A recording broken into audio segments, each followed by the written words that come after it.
Welcome to the this final seminar in the Reimagining the Creative Arts Curriculum and Canon series.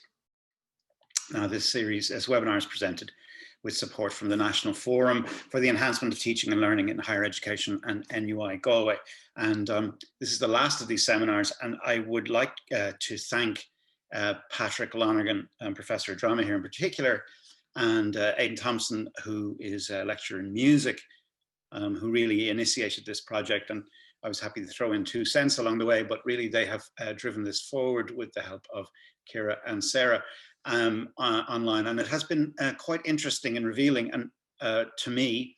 And I thought the origins of it are really around questions to do with the archive and plays and performances in the archive, and notions of textual inclusion and exclusion, what gets read, what gets performed, what gets celebrated, what circulates within the popular, historical and the academic discourse.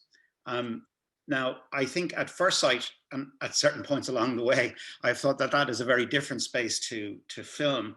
Film is, of course, a newer discipline. It composes in Ireland a smaller body of texts.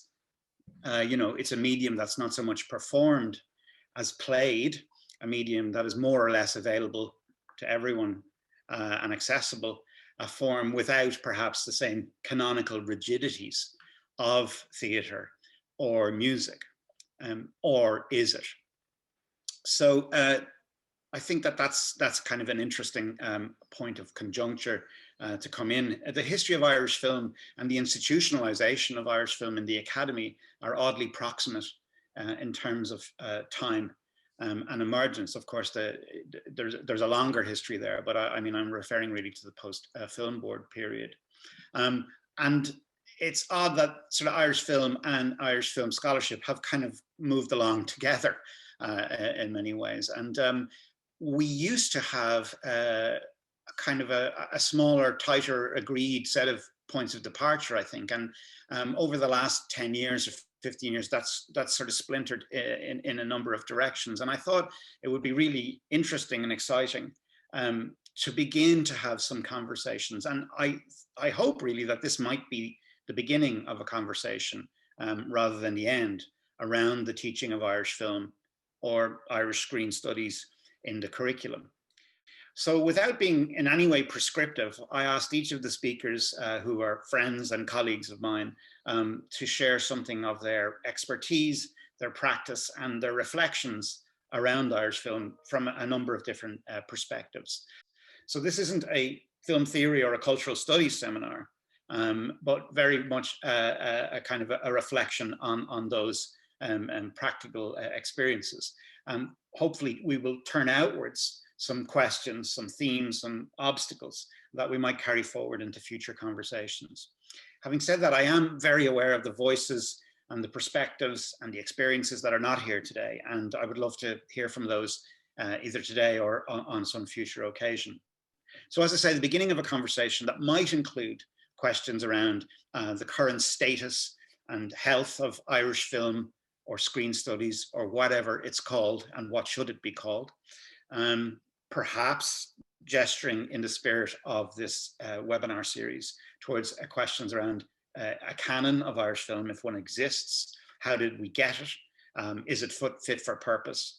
What are the dominant themes and theoretical frameworks that are mobilized around Irish cinema stroke screen studies? And again, are these fit for purpose? Do they reflect both the realities of screen production on the one hand and current academic research on the other?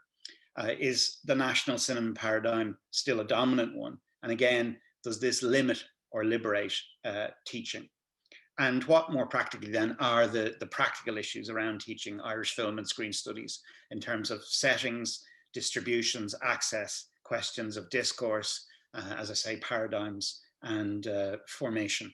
And into that I include issues around publications and the ability to publish. So these are just some of the things that have been on my mind over the last couple of years, working with Roddy on his studios. And as I said, hopefully we can begin to bring some of that together.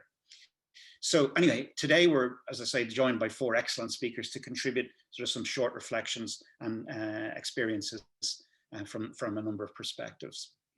Okay, so that is some preliminary remarks, and now we will move to our first speaker. You know, really, if Ruth hadn't said yes, I wouldn't have done it today. Ruth is well known to everybody here, has been around the block, and has been a kind of a pillar of Irish film and screen studies since, well, at least since 2004, when she published Irish National Cinema, which is one of the sort of foundational texts. She then went and looked at acting Irish in Hollywood. She's published a number of biographies, including on Hedy Lamarr, The Most Beautiful Woman in Film, and of course a really excellent book and website resource on Rex Ingram. But she is especially of interest and value today in that she went back to do another version, another edition of that sort of seminal work, and published Irish Cinema in the 21st Century last year, or 2019, which is really excellent. And so she's better placed really than most to reflect on the journey that Irish film has come on in that period. And she's also currently writing Ecologies of Cultural Production, or she's published that, I'm sorry. So thanks again, Ruth, for joining us today. Thank you, Tony, for that fulsome introduction, and I have indeed been around the block. So my point of departure is considering the fact that last year our students persuaded us to change our name. Up to now we've been the Department of Film Studies at Trinity, now we're the Department of Film. And the reason for that is because they said they couldn't get jobs in the film industry if they were film studies graduates, only if they were film graduates, because, well, work it out yourselves. So this leads me to think then, what am I doing? And what is the point of teaching students film studies, which is what I do. So I'm applying this evidently to teaching Irish cinema because for very specific reasons. So just a little bit of background, you know, Tony said what I've published, and what I teach is I teach most years two courses. I teach an undergraduate course in Irish cinema to the second year students at Trinity, and I teach the taught masters students. And I teach an occasion, those are Irish cinema courses, and I also occasionally teach a module called Screening Irish America, which is evidently what it is. And I should also say that my teaching and my research are always interconnected in that, you know, when I'm writing whatever it is I'm writing, I'm sort of thinking about it at once as a set of my own ideas, and at the same time as teaching material. And so Irish National Cinema was always structured for people who might want to teach Irish cinema, and that you could pretty much use the kind of structure of the book and have a course. And then when I went back, and you know, I had thought of just a second edition of Irish National Cinema, but by the time I came to, you know, it came to a few years ago when I started writing Irish cinema in the 21st century, you know, it was evident there was so much new material, and Irish cinema had fundamentally changed, and so had indeed critical approaches to it, that I needed to start again. And so I wrote Irish cinema in the 21st century. But that too is, on the one hand, it's my own ideas on Irish cinema, but at the same time, it's intended to be useful to people who want to teach. So that's one thing. But the other thing is, as I said, I teach undergraduate and master's students. And this is a really different teaching experience for me, because our undergraduates, well, we're getting more and more diverse, but you can assume that probably half the class are Irish, and the other half have been, up until this year, living in Ireland for, you know, a year and a half, because they're second years. But the master's students are not mostly Irish, or they may not be from year to year. Some of them may have never encountered Irish cinema, and some of them may have never been to Ireland. So there's a sort of, I do have sort of slightly weird moments teaching Irish cinema to a group who've never heard of Michael Collins or The Famine. And so sometimes I spend a lot of time in the sort of cultural tourism module for that class, and in which I explain elements of Irishness to them and have them watch films. And that was never something that I sort of thought about. But it's okay, I think. You know, now that I've got my head around it, I don't mind doing it. I would say we have huge problems around, for instance, for our unfortunate say, Chinese students, there are such poor subtitles for many of the films, and it's really hard for them to actually get the dialogue quite often. So just some sort of take-home points from my own experience, and this goes back to this notion of the canon. So every year I start the undergraduate module with The Quiet Man, and every year I fail to convince them of Luke Gibbons, etc.'s arguments that this is a film that is undermining stereotypes rather than reinforcing them. They see it as a hideously cliched vision of Irishness that is a deep embarrassment to them. And the foreign students just can't believe I'm showing it. I should be too ashamed to even show it. And one of them pointed out in his essay that no wonder the Irish were unhappy because it rained all the time. And so this is something that they just don't see it the way that, it's been written about academically. So there's a very big gap between how we teach it and how they perceive it. And the same thing, the sort of canonical argument that this Mary Kate's character is a feminist, is a positive representation for feminists. They just don't see that. They don't see that at all. She's not, as far as they're concerned. So point number 2 is some films date faster than others. So they have a lot of tolerance for pochine when I do it, and for the cinema Bob Quinn. And again, I would love to be able to show more of that first wave of films, but they're not available. It's very hard to get, it's very hard to get Maeve or Anne Devlin, unless I've missed something recently. But they hate Michael Collins. They hate Michael Collins because it's old-fashioned, and because it's boring, and because it's got the great white man at the center of it. In fact, they've recently explained to me that they just really hate Neil Jordan. And I was, I started like Neil Jordan was the god of Irish cinema. Now he's the demon of Irish cinema because they hate his gender politics. They hate his race politics. They hate everything about him. And so they actually they would prefer Jim Sheridan to Neil Jordan, taking the two kind of sort of big figures of Irish cinema when I started teaching. They do love Lenny Abrahamson, but but at the same time, they really hate what Richard did. They just see that as not ringing true to their experience, particularly since many of them actually come from that background. Then there are things that have come in recently that I hadn't anticipated and hadn't anticipated when I was writing about them, which is their own much greater awareness of racial politics. And so, for instance, we've come up against a problem with Secret of Kells, which they used to like very much. Now they're very critical of the character of Brother Asua, who's African in the animation, but is played in blackface because the actor is in fact Syrian Irish. And they dismissed the film because of that to quite a large extent. So I'm actually going to substitute it with Windwalkers and have them discuss the politics of Windwalkers, which I think is very interesting in terms of sort of post-colonial cinema. They also love silence, and they do like Irish kind of art house cinema very much, and they like the idea that we have an art house cinema. I think they prefer that to any sort of aspiration to have a kind of Hollywood type cinema. So that's sort of my revision, and there's sort of some comments on the canon. But the other thing is this question about what am I teaching them for? Because we are being pushed in the university to some extent to prepare them for jobs. This was not something that when I went to university, well, it was even considered that you would have a job.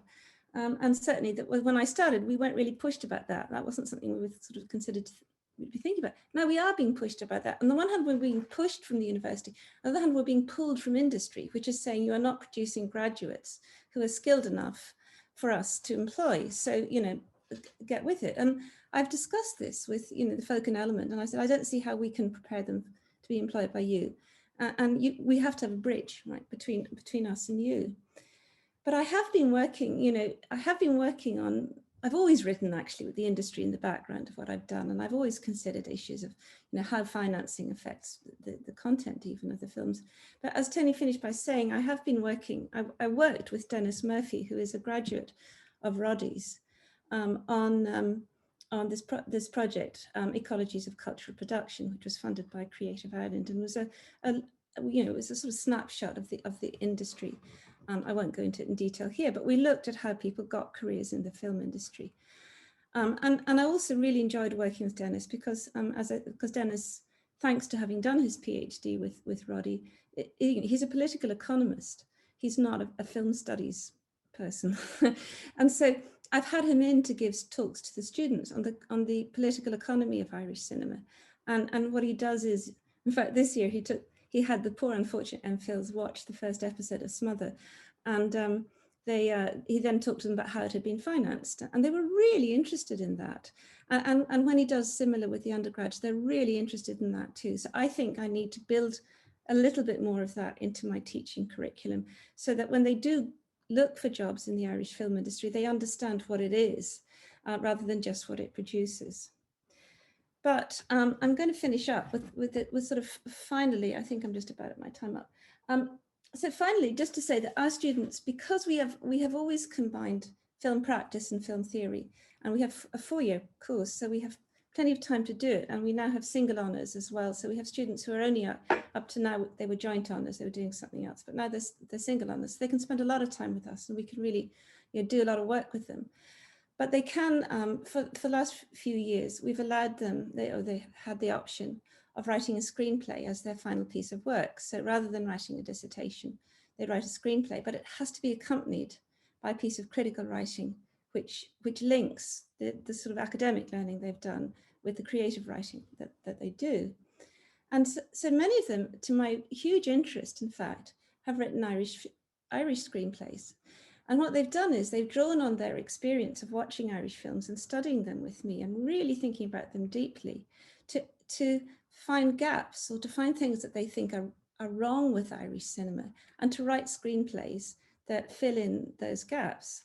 So, for instance, many of them, and again, it's nice that Matthew Fee is here because I've had him quoted at me very recently on fantasy cinema. And many of them love fantasy films, but don't find them. There's no Irish fantasy cinema to speak of. There's a horror cinema, but there isn't really a fantasy cinema. And so, so I've had this year 2 screenplays that are fantasy films, and they're theoretically informed, but the screenplay stands on its own, if you like. And it's the same with, you know, science fiction end of fantasy too. So a couple of years ago, we had a fantastic screenplay, which was basically, it was a Western set in the future, set in the west of Ireland, with a real kick-ass female lead, who's a sort of an avenging hero. So it's sort of Black 47, but with a female lead set in the future, if you like. That's the pitch.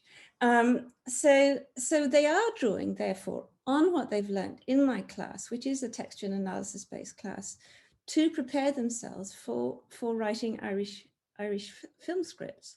So that can't be bad either. So in that sense, the immersion in film studies has stood them in good stead, even if they don't want it on the piece of paper that we send them out with. So I do think so what I'm saying is, I think immersion in the history and theory and culture of Irish cinema is very good for people who want to make Irish films. And the technical end of things is something that I actually don't have a solution to. So thank you, Tony. That's my those are my few thoughts. Thanks a million, Ruth. That's great. Really great, really rich, really rich. Love all the stuff about them loving difficult things. And it's amazing. We sometimes underestimate, I think, our students and their capacity to be adventurous, and we try to maybe spoon feed them a bit. Also interested in hating what Richard did. We might talk a bit more about that. Okay, that's great. A lot of things to think about there. Really generous of you two, and a lot for me to reflect on. We also have been thinking, Con and I are actually talking about this recently, about this notion of a bridge.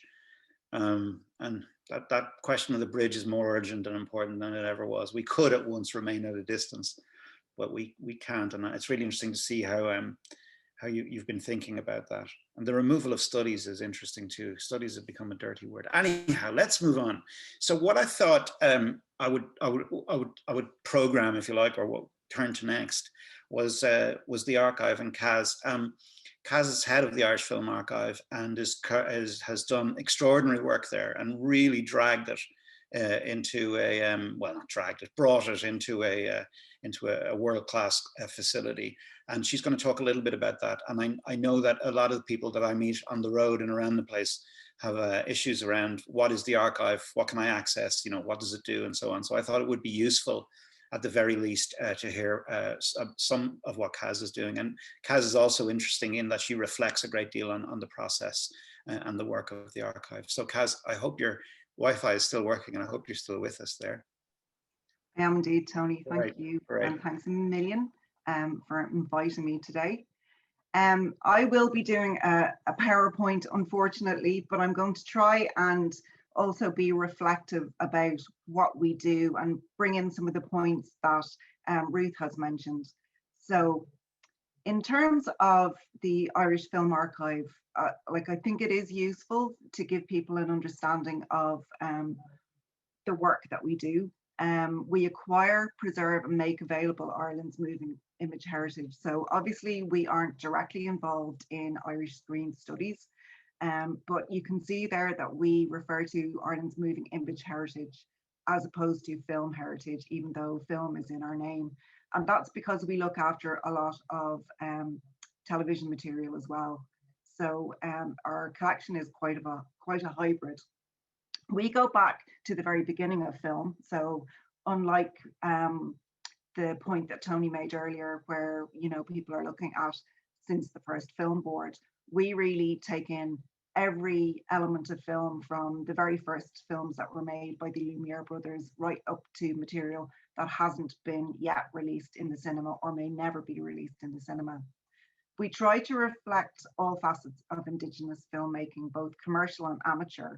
So that's an important thing as well, because we concentrate on the home movies and the amateur film, the non-professional material that wasn't made for distribution, because we feel that that's just as valuable and is still part of our film heritage, our national culture, and therefore should be preserved and also studied. We work with a lot of different organisations, so the archive itself is made up of material that has been given to us by a range of organisations and individuals, all of whom want to see the material preserved because they see a value in it. And I suppose the largest amount of material that we get in comes into us through the equivalent of legal deposit, which there isn't for film in Ireland, but we've put in place agreements, contractual agreements with the Broadcasting Authority of Ireland, which is where we get a lot of the television, Screen Ireland, who obviously make TV programmes as well as films, and then the Arts Council. So that material tends to be a little bit more creative, let's say. The other thing to mention is that our collection is contextualized by a lot of what we call our special collections. So they are the posters, the document collections from different organizations and individuals, images, production notes, scripts, clippings, that would be a contemporary reviews and discussions of particular productions and state of the film industry, and then artifacts. So we would have a lot of cameras and awards, various different bits and pieces that tell the story of Irish film production, and we feel that they tell a different version of the story, so that it's a much rounder way of looking at Irish film rather than just the textual analysis. You're looking at behind the scenes, the objects that help to make the films, and so on. In terms of the way that we make our material available, there's a number of different ways, and they all serve different audiences slightly. We do screenings at the Irish Film Institute, where we're based, and the IFI also has IFI National and IFI International, which do exactly as you would imagine. They make our collections available internationally and around the country. So there are teams of people that spend their time picking material from the archive and making it available to a range of different users around the world and around the country. We have a virtual viewing room. It's something that we introduced a number of years ago, where our access officer, when he gets requests from the public or from lecturers, academics, filmmakers, he finds material that suits their query and then makes it available to them, password protected, on an online virtual basis, because people don't want to have to come into the IFI anymore and sit at a table looking at a screen and watching DVDs. It just doesn't work in a modern environment. The IFI also has streaming platforms on which we make some of our collections available as well. They're not entirely our archive collections, but some of our material are there, and IFI International actually was just launched yesterday. So you can find material there from the archive. I thought I'd mention this project because it is actually quite interesting. We've been involved with UCC and Kingston University for about the last year on a project called Make Film History. And that has material from the BFI archive, the BBC, Northern Ireland Screen, and ourselves. And the idea is that we pre-cleared a number of collections that we felt would be useful for student filmmakers to have access to be able to reuse and create new works. So they don't have to go through all of the trouble that you normally come up against as a student with fees and clearances. And it's a really interesting ongoing process. I suppose the biggest way that we now make our collections available to the public is through the IFI Player. So that's an online platform. It's an app as well as you know, a website. It launched in 2016, and all the material on it is from the archive collections. It's available worldwide, and we made that choice from the very beginning because we felt that the audience for Irish film and the people who consider themselves Irish that would be interested in our collections were all over the globe, and therefore geo-blocking the material would actually do them and the collections a disservice.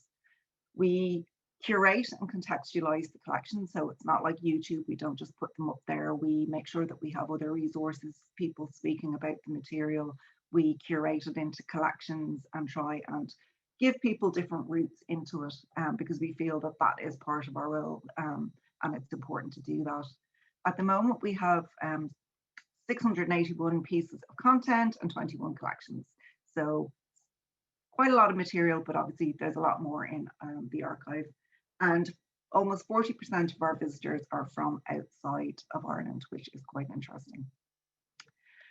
Some of the restrictions, there's an expectation that everything will be digitized and available. This is the thing that we get asked, you know, almost on a daily basis. When will it be digitized? Is everything digitized? Can I have access to it? And there's a number of reasons why that isn't the case, and most likely will never be the case. We need permission from rights holders before we can make anything available or even to digitize it. We hold no rights almost for anything that we preserve. So that's a very involved process. And obviously, if you're making material available in different territories, that becomes even more complicated. Fragility of material. So some material is just too damaged or too fragile to go through the process of digitization. So we need a lot of money invested to get it to a state where it could be transferred to a point that it comes onto your screen. Digitization is a very resource intensive process. It takes a lot of people behind the scenes, a lot of time to get one clip up online. And it's also expensive to preserve and process digital files. So when you've digitized material, you then have to make sure that they remain usable and that they're properly looked after. And that is a huge amount of work as well. These are just things that I think maybe would be useful for a follow-on conversation. I'm not really going to get into a huge amount of detail here, but just some things that occurred to me when I was putting this together. I think that the archive is an integral part of film history that is completely ignored. I think even filmmakers don't understand the role that the archive has played in making sure that their current production will be available in the future and making sure that the legacy of Irish filmmaking is there for people to enjoy. I think it's important to understand film preservation and Ireland's track record in this area, because we have had a very different path to other countries in Europe.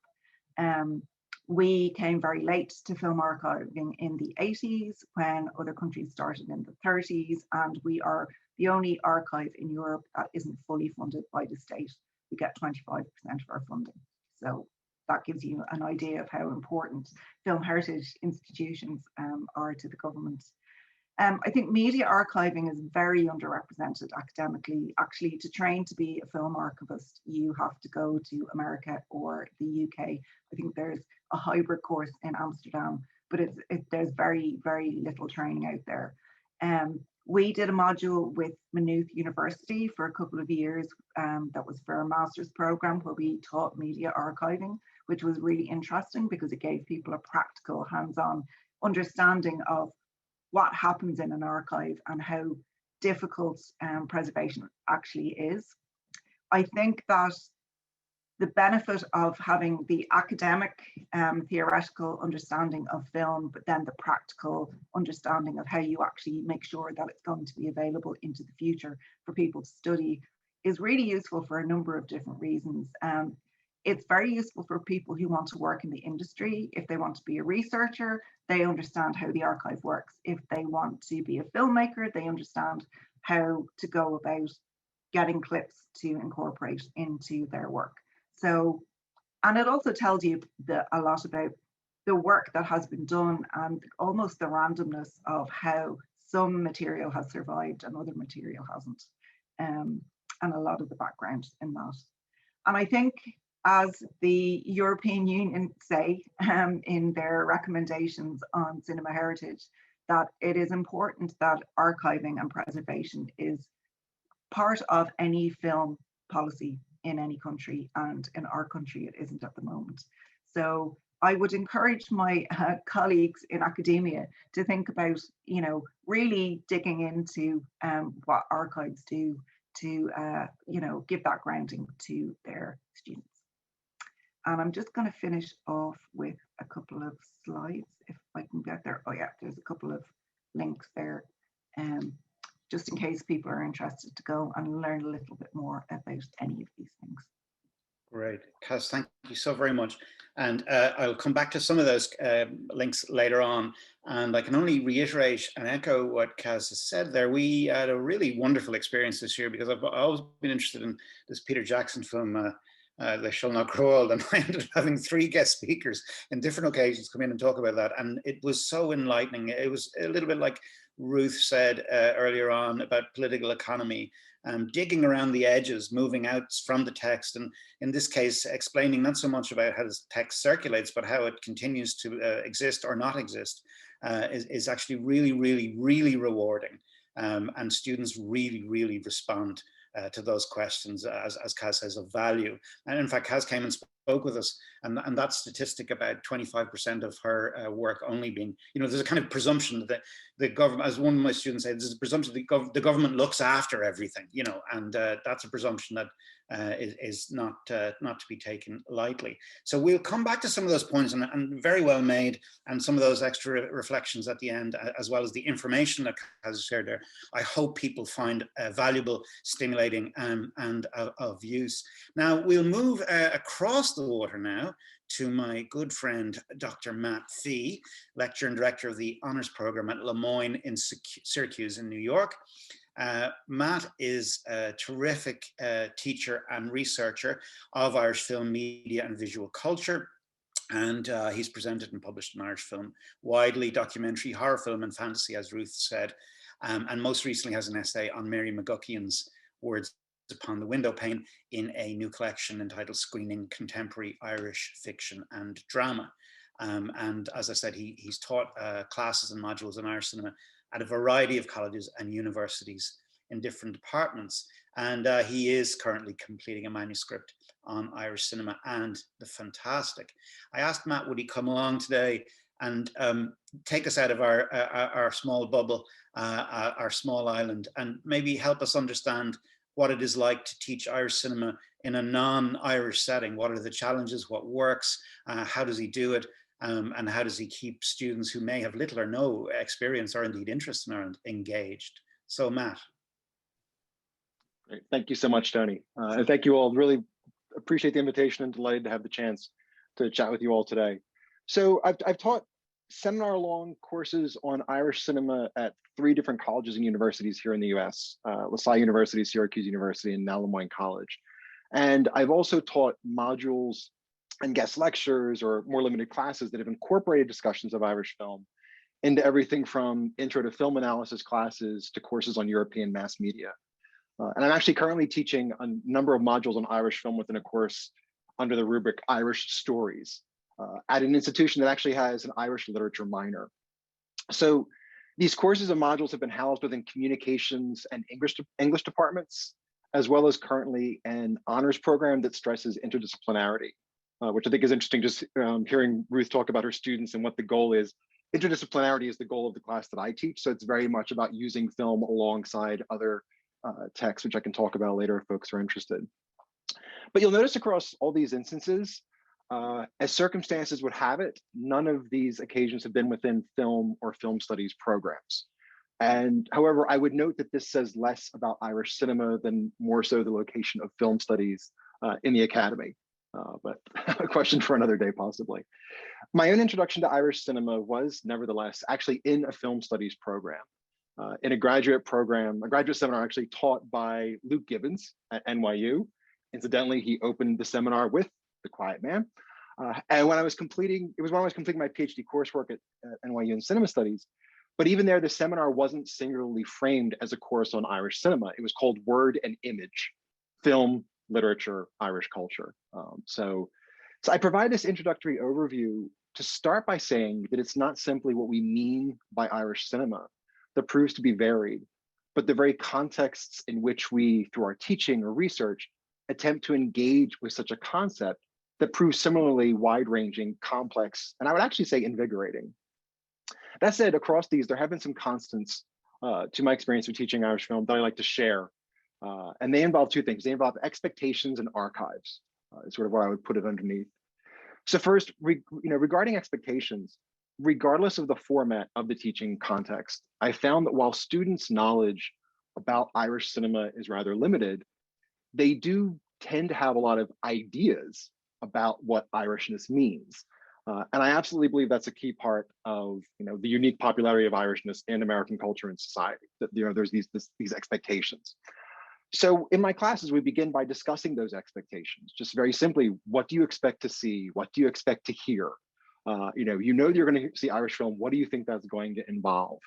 And so I start off actually by asking them, what are all of your expectations? Even if you've never seen an Irish film, you probably have some idea. Because indeed, students may not be familiar with Irish cinema, but they're often familiar with the idea of Ireland and the idea of Ireland in film. And that's an idea that, depending on the students, they've developed across pop culture, sport, literature, tourism, theater, music, visual arts, family stories, history, and maybe even a film or two, often a rom-com. They talk about expectations involving morality, the supernatural, immigration. And while we'll often use these early classes to investigate where these expectations come from, when we turn to films, what we do is then we situate these general themes or these expectations, either by their presence or their absence, in relation to the films that we wind up screening during that semester. But then alongside these expectations, I've actually taken to showing students promotional videos and materials, particularly from, at the time, what was the Irish Film Board, now Screen Ireland, to situate their expectations in relation to what the major funding body's exhortations are. And so yes, when we screen these short promotional videos, they see certain things they expect. Scenes in pubs, rural settings, Colin Farrell, Saoirse Ronan. But they also see a number of films that they're quite surprised to see included, particularly those ones some years back that included Saving Private Ryan, Lassie, and Reign of Fire. And so what that does is it provides us with an opportunity in subsequent discussions to not just engage, but also challenge what can be put underneath the umbrella of Irish film or cinema, or what should be put under it, and who puts it under that umbrella, depending on the context. So in addition, related to this notion of challenge and building off these expectations, I would say is the notion of archives and access. And I'm delighted that Kaz is here. Irish Film Institute and Irish Film Archive are essential. They've been really key to me just in terms of my research and also with my classes. And I must say that things have changed in terms of what films I've been able to introduce students to. And that's been amazing. Not just in terms of streaming platforms, but then also simply by what's available on DVD and Blu-ray. My first survey class was in the late 1990s, or as I like to paraphrase it, how many Neil Jordan and Jim Sheridan films is possible and permissible in one class. But in the last survey class that I did, that I taught a few years back, I was able to include films by Cathal Black, Margot Harkin, Pat Murphy, Bob Quinn. So the difference in access is astounding. I've also run an unofficial film screening series outside my class where we've screened films like Black 47, Handsome Devil, Date with Mad Mary, really finding it key to introduce students to films that they wouldn't necessarily have thought. So the streaming has been great. But in addition to this, I have to say that, in addition to the feature films, how important it's been to draw on the Irish Film Institute and the Irish Film Archive's outstanding resources. And I'm so grateful that there was the decision not to geo-block, because we use it a lot in my classes. For example, instead of teaching Neil Jordan's Michael Collins, I've actually had the students over the years, and every year they do this, view and analyze films from the IFI Players After 16 collection, and to situate that in relation to what Jordan's doing. I'm also going to be this upcoming year using a lot from the collection, the Irish Independence Film Collection with the newsreels. In the past, I've used the O'Callum collection. It's an incredible resource, and I'm absolutely using that. And I really strongly urge folks who teach Irish film, use the Irish Film Institute as archive in the player. So I just want to highlight that. But also when I've taught past survey courses, the short films on the IFI Player and Screen Ireland website have been a fantastic and sensational resource. And not just because of their engagement with Irish themes, but also because of the opportunities they provide for us to discuss various funding initiatives. And I sort of use that as a doorway into having these larger conversations about funding and distribution.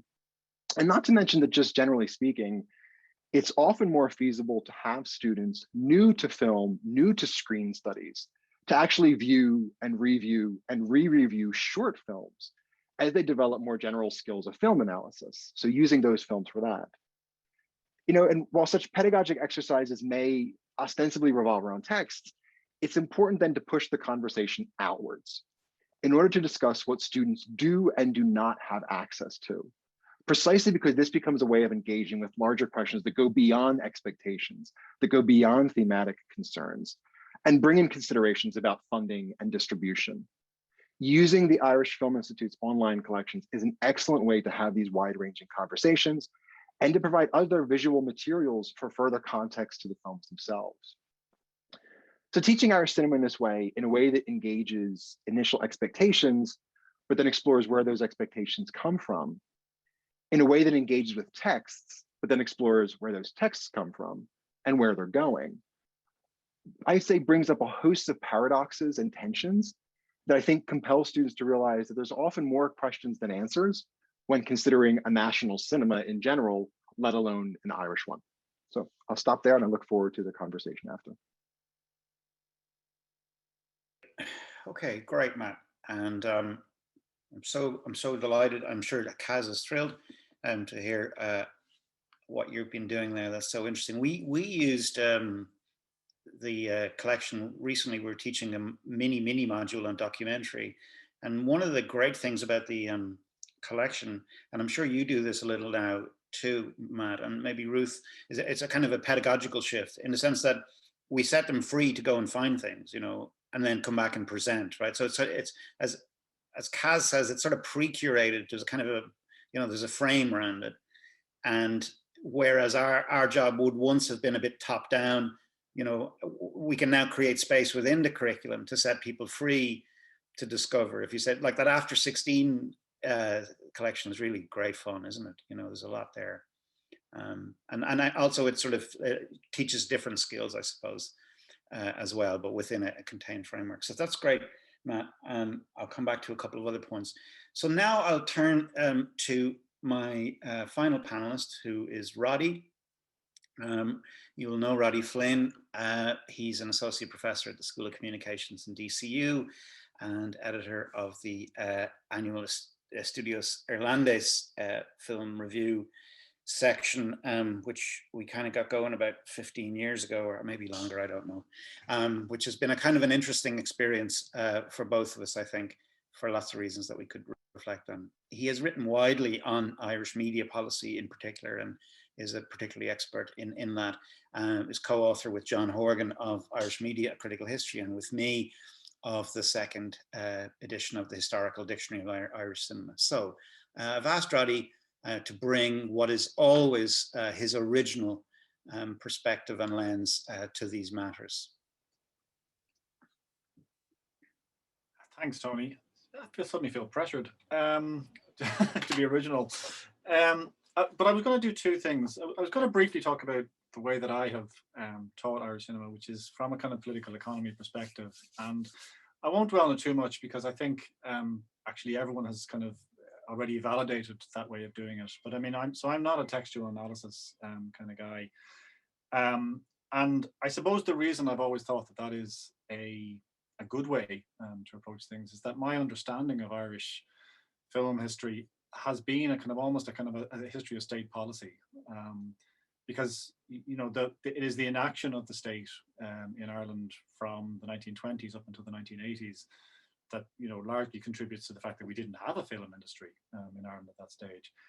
And there is a sort of sense, I mean, it's somewhat overblown in terms of, but there's a sense that when Michael D. Higgins came in as Minister for Arts, the first Minister for Arts in 1993, that he kind of waved a magic wand and said, let there be film, and as a consequence, we've had nearly 30 years of a really significant industry. I mean, up to that point, it was more of a kind of an artisan kind of undertaking, kind of a cottage industry thing.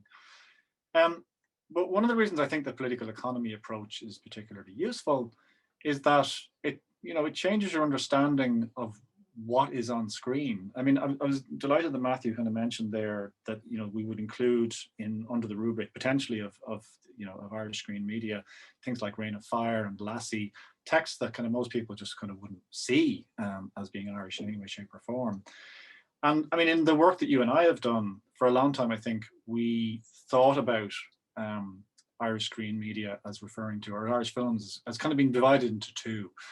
One, you had the kind of stuff that was like legitimate Irish cinema in the sense of tended to be lower budget, made by local filmmakers, and the text would be kind of culturally specific, very much focused on kind of Irish settings, Irish characters, etc., etc. And then you had the kind of the other stuff, which in a strange way was much bigger kind of budget, but in a way had a much lower profile within kind of Irish cinema, because it was just seen as stuff that sort of, it was just these footloose productions that would touch down in Ireland, avail of tax breaks, avail of maybe some funding from the Irish Film Board, but which were textually kind of unconnected. And so you have things like Braveheart, you have Saving Private Ryan, you have Reign of Fire. I mean, all the way up to things like, say, Foundation, which actually I suspect a lot of people don't even are unaware is kind of is going on. But this big production, the biggest ever production in Ireland, in fact, shot down in Troy Studios for Apple Television, based on the Isaac Asimov Foundation novels. But it's going to not look Irish in any way, shape, or form, but is going to have been, until something else comes along and knocks it off its perch, is going to be the biggest ever production ever shot in Ireland. So for me, the kind of political economy approach is useful because it encourages you to kind of to look in that direction. But one of the things that, again, I think you and I kind of concluded at least was that if you wanted to understand Irish film from that kind of perspective, that a third category had emerged in recent years, and it was films that would once upon a time, films that were produced by production companies that would once upon a time have been seen as part of just that local kind of element. And element actually is the key word here, actually, when I think about it, because Element Pictures is very much at the vanguard of this, basically saying, right, our ambitions are no longer limited is probably the wrong word, but they're no longer focused perhaps on the kind of the indigenous market, followed by the kind of the hope that whatever we make might kind of break into kind of a wider world. Now, when Element goes out and makes a film, like acquires the rights to, say, Emma O'Donoghue's novel Room, a film or a book basically entirely set in the United States, albeit by an Irish author, and then makes that film true to the book, if you like. So sticks with the American setting, sticks with the American characters, and it lands, right. I mean, it's a film that kind of gets Oscar nominations, doesn't win so much, but Brie Larson I think won, but apart from that, and not much else basically. But what I find really interesting about that film from a political economy perspective is when I talk to overseas students and ask them, you know, I show them kind of it's one of those kind of rabbit out of the hat moments where you ask them to say this film, and this film, which of these is Irish? And I include Room in there. Nobody goes, Room is an Irish film. But it is, I mean, in any kind of meaningful way. It's directed by Lenny Abrahamson. It's produced by Alan Pictures. It's based on a book by an Irish novelist. It's funded by by Screen Ireland. So that's why I think that the political economy approach is kind of useful. But, and again, I'm not saying that it's kind of I'm kind of special in kind of doing this. It is, in fact, one of the chapters from Ruth's 2004 book that looks at the kind of the not so much the funding of Irish film, although that's in there as well, but elements of Irish film policy is a chapter that I have been kind of throwing at my students for years because I think her work has integrated text and industry really well. So that was the first thing, just that's why I kind of take that approach. The second thing I was going to do was just to reflect maybe briefly on what we're doing kind of as a discipline. And it's occurred to me this year. So I did a master's in film in 1991. So it's 30 years ago.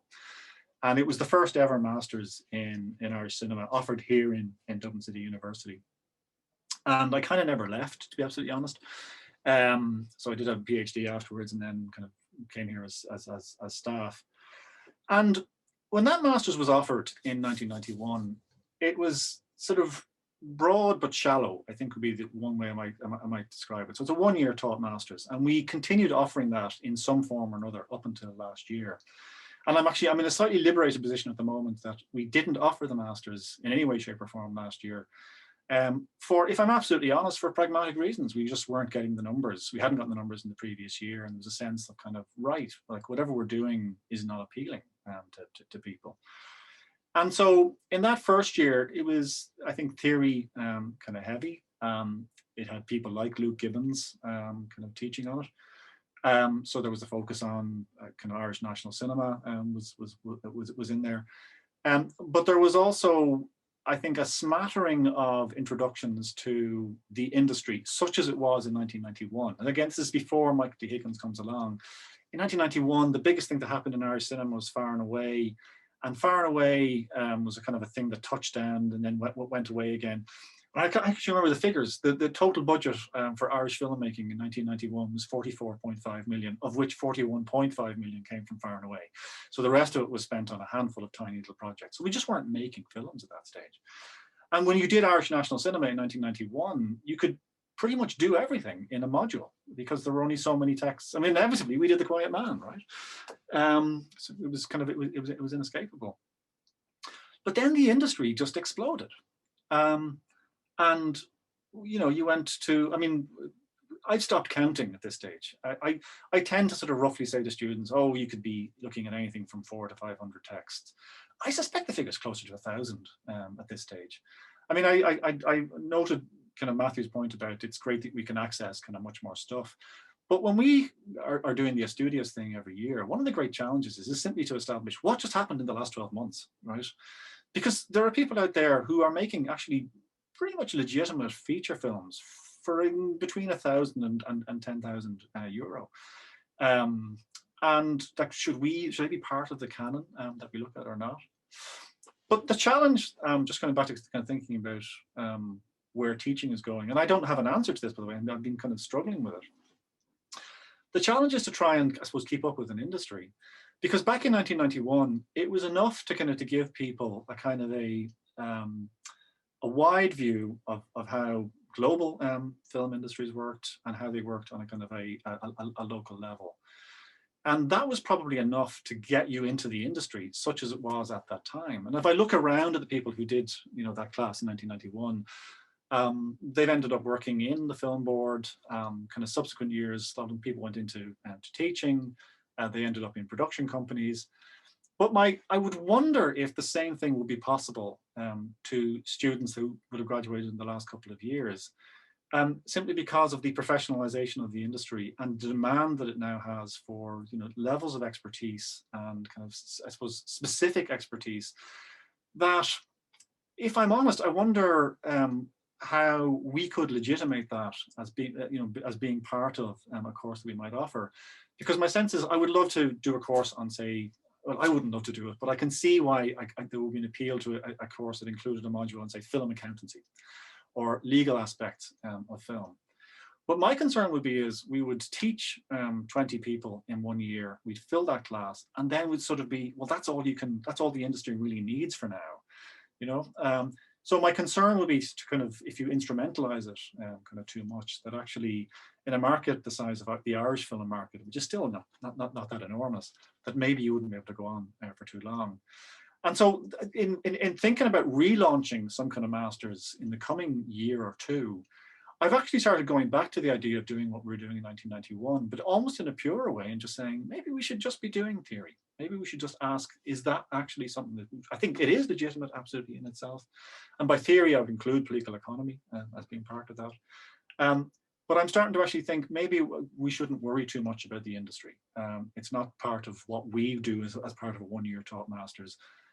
If people fall into the industry as a consequence of kind of what we do, fantastic. But I'm starting to think maybe that's something that is more the kind of the realm of the IADTs of this world. I think that's probably about 10 minutes, so I won't go on any further, but I'm happy to chat about this in more detail. Thanks. That was great, Roddy. Thanks so much. And that speaks and rounds out really nicely the comments that began our discussion with Ruth and Ruth's defense, and an idea that I guess we sort of had back in the day here too in Houston of amalgamating or critical practice, as we used to call it, or informed critical practice. Yeah, really rich ideas. And the other thing I take from that is the notion of us. I'm always fascinated by that mad dash to write a summary of what just happened.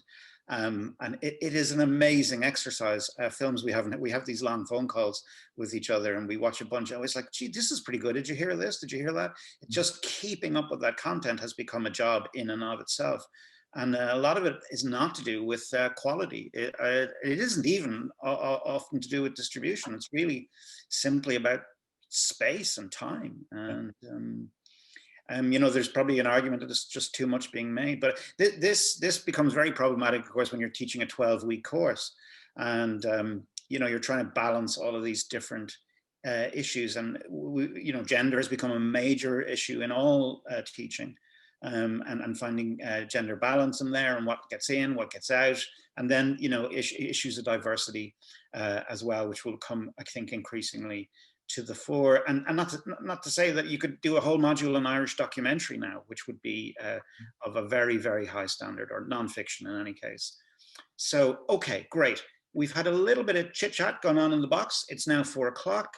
I would like to create about 15-20 minutes, if that's possible, to maybe bring some of these ideas together. There's been some nice practical issues, some nice reflections on what it is we do and where we all might go, separately and collectively. So I'd like to open the floor now, if I can, and I might try and catch up with some of the chat that was going on there. I did notice a question, I think. Oh my God, Maria's posting all kinds of legalities here. I have no idea what goes on here. What's happening? I can't keep up with that, Kaz and Maria. That's too complicated for me. But I did notice that Dennis asked a really great question. Kaz, is it a condition of funding that filmmakers make films and archiving rights available? And that is an interesting question. Yeah, so that's what I touched on in terms of the contracts that we have, or that we negotiated with the Broadcasting Authority, the Irish Film Board as it was, and the Arts Council. When I first came into the archive 20 years ago, there was a very vague agreement that the Film Board would deliver material to the archive, but there were no stipulations about how that would work in terms of a formal mechanism. So we don't have legal deposit for moving image, as I mentioned, unlike other countries that do have a statutory deposit. So we had to find another way to make sure that state-funded material was preserved. So cut to the chase, after many years of negotiation, we came up with a contract whereby material comes into us in a preservation format, and we have a team of people who check it and catalogue it, and then go back to the funders and let them know that it's passed all of our very rigorous conditions. And at that point, the filmmakers are able to get their last tranche of funding. So it's the only way that we can ensure that material is delivered to us, is if there is an economic punishment, I suppose, if they don't do it. And it's worked really, really well. But we don't have rights to screen. That's the only thing. We only have rights to preserve and archive. So part of that contract would not say, for instance, allow us to put that material up on the IFI player. Ah, yeah. Can I ask you, Kaz? Yeah. I'm sharing my screen here now. Mm-hmm. This is the IFI collection. Now, yeah. Now, so what is this? So this is IFI International. Okay. So that is part of Kassandra O'Flynn's department, so Irish film programming. And what they wanted to do was to create a streaming platform where Irish film would be made available that we needed to clear the rights for. So this is like a splinter from IFI at Home, if anybody has experienced that, our streaming platform that we launched last year as a response to COVID. But the IFI at Home isn't available outside of Ireland. So this is a slightly differently curated group of films, program of films, that is a Culture Ireland funded initiative, because we would work with Culture Ireland a lot. They fund a lot of our international programming. So it's a way to make that material that would traditionally have been programmed in cinemas in other locations available in a streaming service because of COVID. Great. So, for instance, actually, is that the Lynch film? No, it's not the Lynch film. Some of these are the Arts Council films, aren't they? For instance, oh, this is a wonderful. Yeah. There's that we took all of, like, because we preserve all of the Arts Council films. Right. That was the first collection that we tried to clear to put up. And so the point, anyway, I wanted to clarify for myself here is this is not geo-locked. This material is what you're saying. This isn't geo-blocked, but it's not free. That's the differentiation. So with the IFI player, because that was something that I would have initiated, I was just very determined that it was going to be free, completely free and not geo-blocked. So obviously because of that, we are limited in what we can put up there. And there are some people who understandably don't want their material to be made available for nothing. So now we have these alternatives where we can put that material if it can't be cleared for the player. Okay, that's right. That's very, very clear. So there's actually a number of places you can go there and that are not geo. I think people will find that very, very useful to know. Okay, I would now like to open the floor if anybody would like to jump in. And here is Con. Oh, sorry, Emma got in there beforehand. So, or in fact, Maria got on there beforehand. So can I ask the panel, what do we do about the practicalities of teaching film and getting films to show either during COVID or post-COVID? How do we resource films? Libraries tend not to pay for access, Canopy. Even if they do, the choice is quite low. How do we deal with this? Could we lobby for an IFI university platform?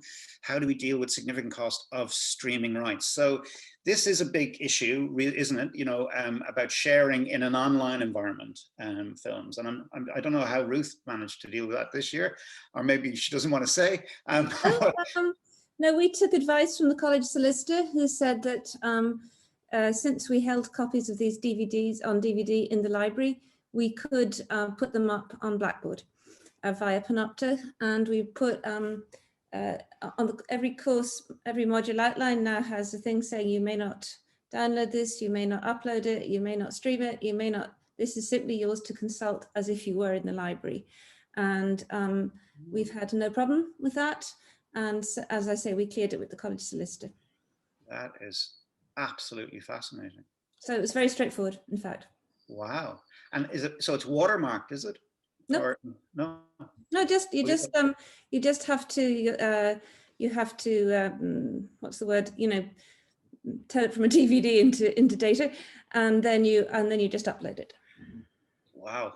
Onto we use Panopta, and In fact, it's been, I mean, misleading is probably, but we do have a Chinese student in the master's course, and Panopta, you can turn on automatic subtitles. I turned them on for a couple of the Irish films that didn't come with subtitles, and it turned out gobbledygook. And I thought, oh, she's probably worse off actually, but that's what we do. That's really, really interesting. Now, Emma, hi Emma, Emma Radley, and can I ask your thoughts about teaching Irish cinema in interdisciplinary context? And this had occurred to me, Emma, I'm glad you brought that up, and Matt brought this up a little bit, but Ruth and I and Roddy and I have certainly had the experience, as I'm sure others have, of being to an Irish Studies conference on a film panel, and confronting a group of Irish literary scholars who look at us bemused, usually at about 8:30 on a Sunday morning. And we do feel we sort of occupy a very small island on a very small island sometimes. So Emma's question is, Matthew said, I know you gestured, in my teaching of Irish cinema is always in courses such as Irish Gothic, Irish culture studies, with film sits alongside literature, and is mainly analysed as a cultural text. I rarely then have space or need to address specificity of the field of Irish film studies, history, industry. What would your advice be on bringing some of that field specificity into an interdisciplinary context? And Matt, you probably have more experience of that than any of us. I'll just start off, and then, and also Tony, I appreciate you talking about the panel, because I remember, I believe it was a couple of years ago at the American Conference for Irish Studies, we were talking about, Irish film studies declaring its independence, similarly in terms of, the place underneath sort of the umbrella, like where it winds up going.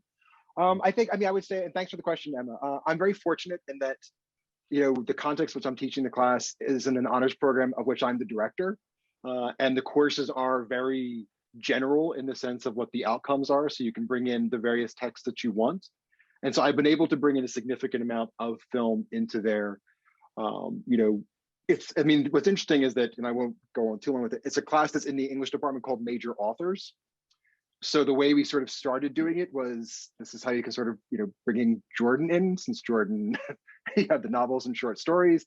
And then, it's a gateway film. It's a gateway film director in terms of then you start opening it up to others. So I think it's a matter, I think it would depend in terms of the context in which you're teaching at the department or the class. But I do believe there are classes, that are there with it. I know it doesn't necessarily answer your question 100%, but I think it's a matter of, for me, it's just constantly pushing to make sure to have that as a key part of it. Ruth, what would your thinking be on this? I mean, when we kicked off, we were always arguing for, to take it away from, to have a kind of an independent space for Irish film. I think my own feeling on it is, over the years, I'd like to bring it back towards literature a little bit, but how do you get on with that? Well, we're expanding a lot, and certainly we find there is a really huge student appetite for studying film, and we're expanding in all directions, undergraduate, masters, the whole time. And in part, I think that is because we are able to teach some very basic practical stuff, and we teach a lot of screenwriting, which is actually easy for us to teach. We have a full-time lecturer in screenwriting. So where I find it actually useful is that a lot of our students are actually doing either drama in film or English in film. And so for them, actually, they can bring that critical theory from drama or from English really usefully into film. And I think vice versa. I think it cuts both ways. So there's a sort of foundational body of critical theory. Actually, it doesn't matter what you're studying. You just sort of pick it up and throw it at the text. And I think that enriches their experience. And I don't think they see themselves as, belonging to one or the other particularly. I think it's a sort of rounded program that they're doing.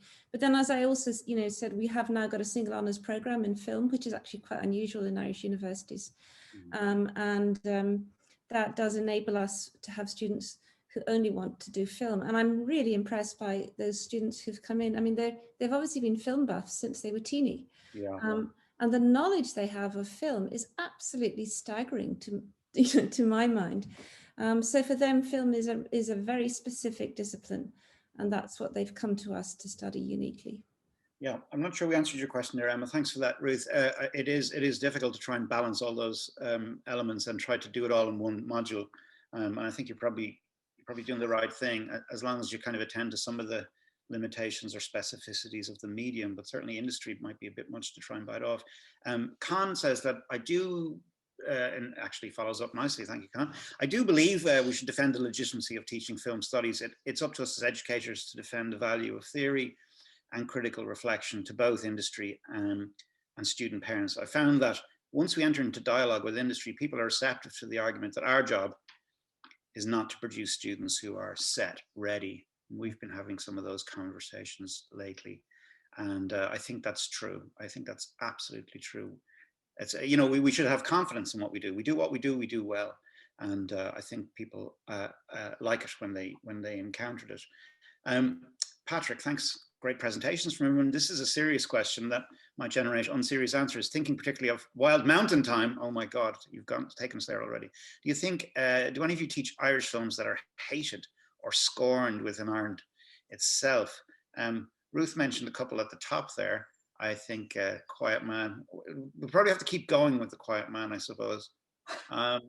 Anything else that sticks out for anybody? That Matt, how about you? Is it, some people, you say there's expectations. Does anyone say, "Oh gosh, that's my expectation, but I'd rather it went away"? So so actually, what I'll usually wind up doing is certain films that let's just say aren't as, you know, like a Wild Mountain Time-ish. I wind up showing the trailers for them. But then I make sure I pair it up with something else that sort of challenges what they think they're getting in that. So, but there's an absolute need, particularly when we first go around with the expectations, and there's sort of this hesitation to say, you know, well, I don't want to say that P.S. I Love You is an Irish film, or I don't want to say, you know, Leap Year. And it's like, well, you know, there are interesting dynamics even in those films that are happening that are important. You know, and Ruth, I'm thinking of some of the things you've, you know, written in the past few years. There's a dynamic that these are playing with that actually is a longer dynamic that exists. So I think as long as we can contextualize that, then actually I think it helps them to sort of see it in a different way. And then also that's bringing in the questions of the industry also. Yeah, I mean, Diane has written, I don't know, Ruth, I have a very bad memory for where things come from. Diane has written about the rom-com of going overseas, and you know that piece of writing about the rom-com of going overseas and encountering, you know, a man, you know, and what, you know, post-feminist kind of thing. And I found that piece of writing really great, actually. And I can look at a film like Leap Year, which is derided, but with that piece of writing really, you know, breathes in a really interesting way. And so if you've got a good bit of critical framework to try and think about things, like doesn't come into it. Although actually, Ruth, I don't know how I've just been trying to beat my students this week out of stopping putting Rotten Tomatoes valuations on slide presentations as the kind of kickoff, or quoting Roger Ebert, who happens to be dead, as a scholarly source. Well, I mean, that's a bit of a no-no for me as well. But what I have been doing, I mean, one of the things we've been trying to do is, you know, we've been trying to get them to produce different types of assessments. And so one of the things I have been getting them to do, which is a Rotten Tomatoes exercise, is to do podcasts. And some, you know, I review films on Arena. And so I've given them that Arena model. And I said, off you go, you select 3 films, you produce it, you present it, you edit it, and you publish it. And then they're allowed to do stars, you know, give it stars. And so I think, you know, one of the things we have to be flexible about is and move away from always the old essay, you know, and that perhaps some of the skills we're giving them may not be filmmaking skills, but they may be better communication skills. And to communicate, as we are called upon to do, their ideas about Irish cinema, not always with, you know, the word ism at the end of the sentence. Yeah, very good, very good. Can I totally just come in just one last thing on that? Like it just because I think the question actually is really important. It's like there might be this kind of sense that Irish film studies is very much focused on the kind of the canonical texts, and by canonical I mean the kind of ones that are important, and that sort of meant first wave stuff. You know, you were safe there, right? If you were teaching Bob Quinn or if you were teaching Pat Murphy, then you know you must be doing serious stuff, and that proves that it's a serious discipline. But I suppose the point about precisely the text that kind of Patrick is mentioning there, Waking Ned, Valentine's Day, The Quiet Man being the single most obvious one, is those are the ones that get watched, right? I mean, these are the ones that are the most likely to get into distribution. They're the ones that are going to have the greatest influence on kind of external perceptions of Ireland. And so for myself, I suggested all I did was political economy. Actually, I have taught Irish cinema. You know, I have done the Irish National Cinema module. I don't know how well I did it, but I have taught it. But the way I tended to do it was to look at, I suppose, look, objectively speaking, what's in the text there. But for me, it was also interesting to think about. I mean, I wrote a thing on The Quiet Man, possibly for something Ruth did, possibly for something John Crossan did, I can't remember, about the reception of The Quiet Man internationally, because because The Quiet Man, obviously a very influential kind of text in the States in particular, watched for 30 odd years, but it provoked a minor crisis within the Department of External Affairs back in the 1950s. Because, I mean, to the extent where the Conor Cruise O'Brien, who was working in the External Affairs at the time, had a message sent out to every Irish embassy and consulate to say, can we just assess how this thing is going down, right? Just like how is this being kind of interpreted? Because this stuff matters.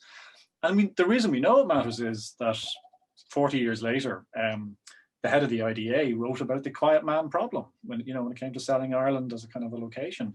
So we absolutely, I absolutely do teach that stuff, but I don't teach it because I think it's kind of gas or it's going to knock it, but because it's meaningful, because it has actual real world kind of implications. And I mean, if that's not why we teach film studies at one level, like what are we doing? So yeah, absolutely we do that. Nicholas O'Riordan tells us that he recently taught The Matchmaker, which students loved because it helped them realize the self-reflexivity of the quiet man.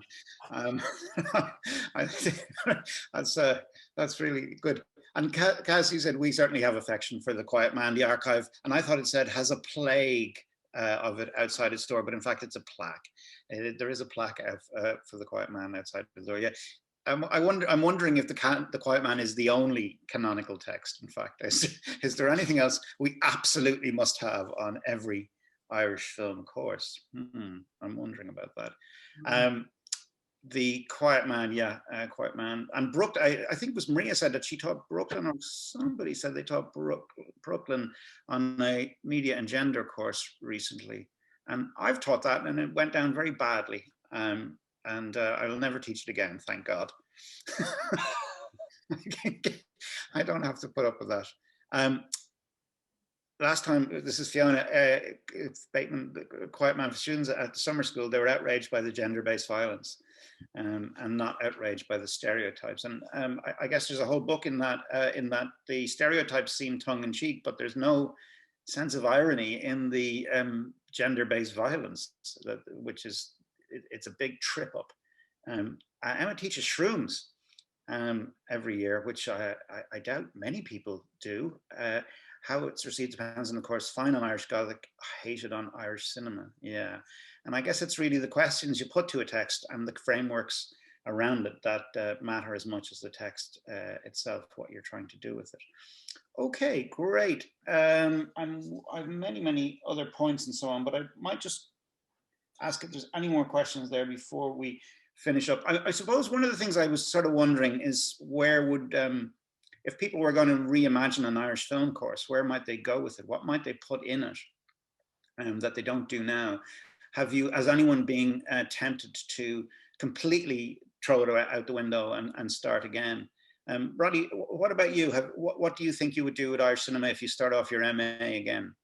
Well, I suppose one of the things I might think about is, and this is accelerated by COVID conditions, is the thinking of what I mean by Irish cinema. Because, again, 1991 was fairly straightforward. Films were things you saw in a cinema, right? In that kind of black room, and everything was darkened and it was a big screen and everything. So we haven't seen that. We haven't really done that for the last kind of year and a half.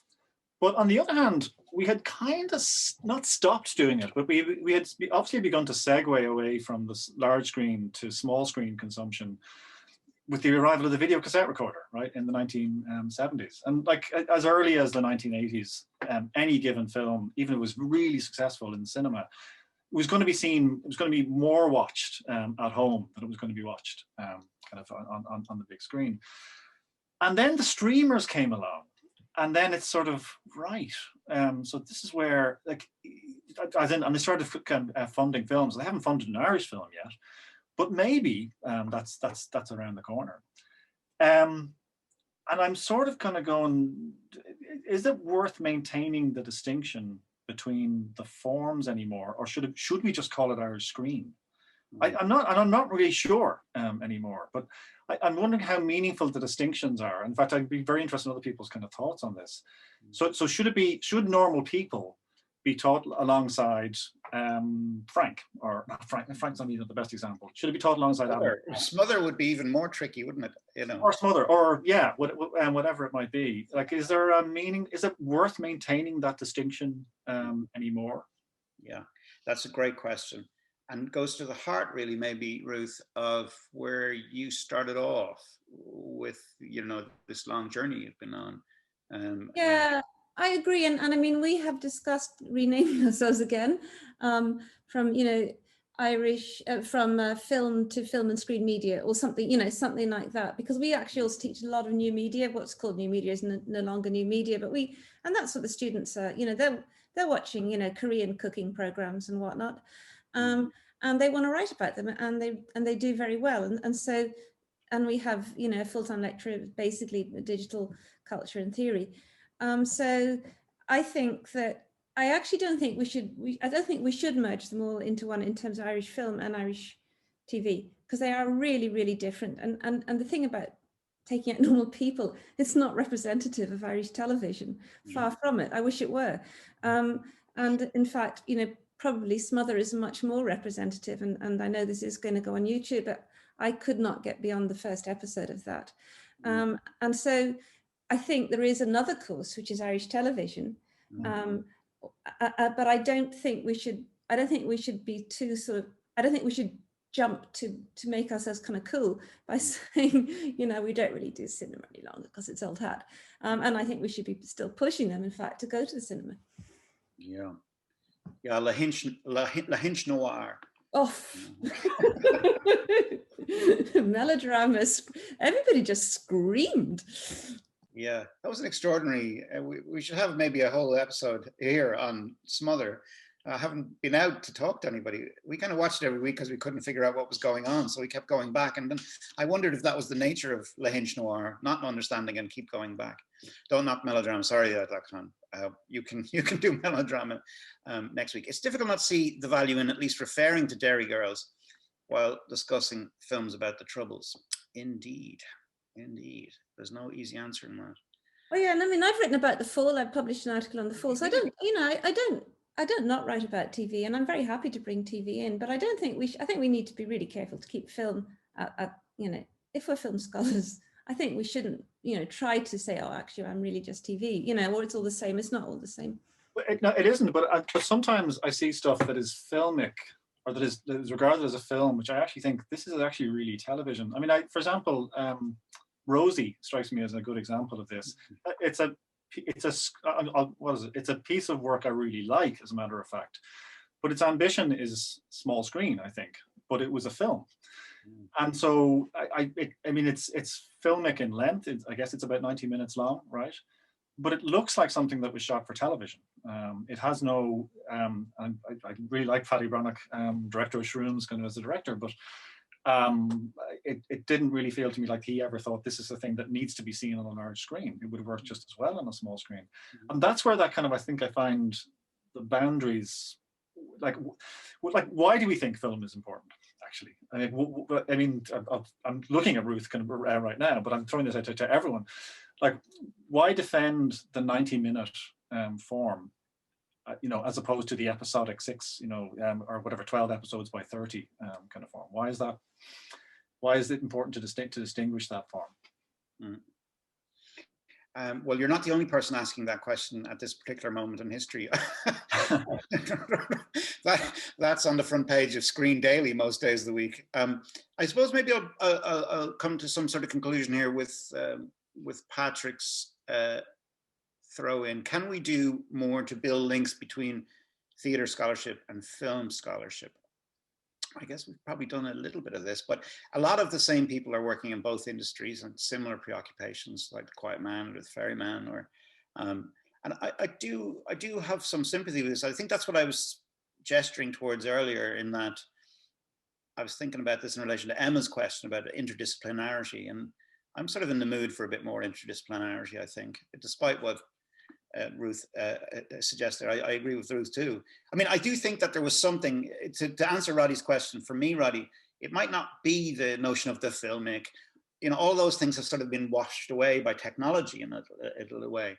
But there was something about Irish cinema that was trying to investigate something about Ireland on a kind of on a register difference than television. There's something about the register of cinema, I think, that aims towards different questions than, now that's debatable and perhaps formed by people who were born in the 20th century, but that's maybe what's going on there. I do also lament the needless stretching out of narratives in television, but that's another pet peeve. Would anyone like to have the last word?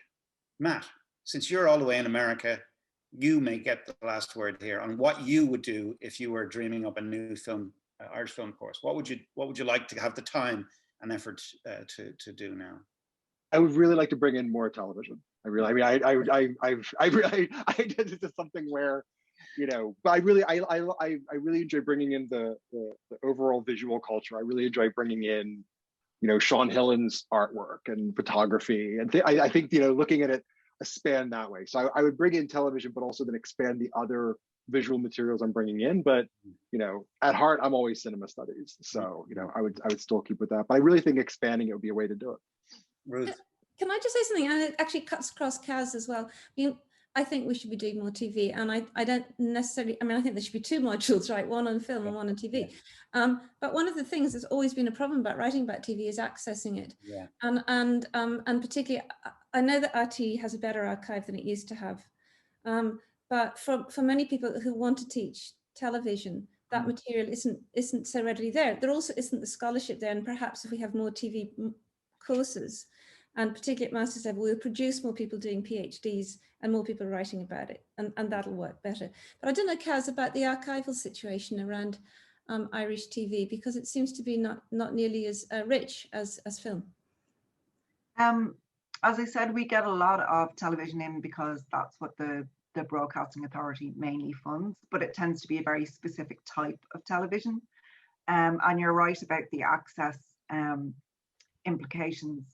It's very difficult for us to make any of that material available. And I think some of the questions that have come up and conversations around, you know, the IFI working more with universities and possibly having its own platform, I think, you know, in all seriousness, that's actually not a bad idea. I think the model in the UK, where there are amalgamations and collaborations between universities and archives that can then leverage the support of the government to put legislation in place to allow more educational use, is actually really interesting. And it's something that is lacking in Ireland, that there isn't that combined voice to try and make these things available.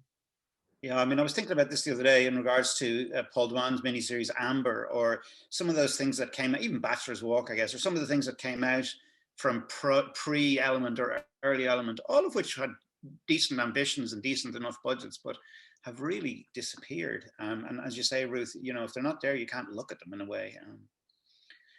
Look, I think we'll leave it there. We've gone to our appointed time. I thought that was great. Thank you so much for your energy. Thank you for your generosity. Thank you for your honesty. Thank you for your experience. And I think what's really come out of it is, this has been a great pleasure, in fact, is that we're all facing very similar questions about what it is we do, questions of media specificity, also our relationship with industry and that, and then to go back to Con and Ruth's point, really holding on to where we came from. You know, that's what we do well, and sticking with that, while also, as Ruth said, maybe we need another module for other elements there. But I'd like to thank Ruth Barton, Kassandra O'Connell, Roddy Flynn and Matt Fee very, very much indeed. And I'd like to thank all of you for joining us here today. And again, thank you to Patrick for the invitation. So thanks a lot. Have a great bank holiday weekend. Thanks, Tony. Thanks, everyone. It was fantastic.